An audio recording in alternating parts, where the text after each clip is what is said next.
আমরা অনেক সময় পুরো সত্যিটা না জেনেই মানুষকে বিচার করে ফেলি, সমাধানও দিয়ে দিই। কিন্তু সব গল্পের ভেতরের গল্পটা আমরা কি জানি? চলুন আজকে আমরা শুনি অন্তর্কথা, অপূর্ণ সত্য। এক গ্রামে একজন বৃদ্ধ মানুষ থাকতেন। তিনি খুব শান্ত স্বভাবের ছিলেন। একদিন গ্রামের মানুষ দেখল বৃদ্ধের ছেলে হঠাৎ বাড়ি ছেড়ে চলে গেছে। সবাই বলতে লাগলো, কি খারাপ ছেলে, বাবাকে একা রেখে চলে গেল।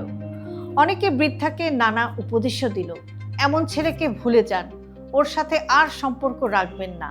বৃদ্ধা শুধু চুপ করে থাকলেন। কয়েক মাস পরে ছেলেটা ফিরে এলো, সাথে ছিল অনেক টাকা আর ওষুধ। তখন সবাই জানতে পারলো ছেলেটা আসলে দূরে গিয়েছিল বাবার চিকিৎসার জন্য টাকা জোগাড় করতে। যে মানুষটাকে সবাই স্বার্থপর ভাবছিল সেই আসলে সবচেয়ে বেশি দায়িত্ববান ছিল।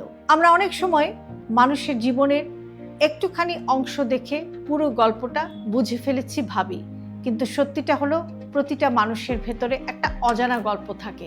তাই পুরোটা না জেনে বিচার না করাই ভালো, কারণ কখনো কখনো আমাদের দেওয়া ভুল সমাধান কারো কষ্ট আরও বাড়িয়ে দিতে পারে।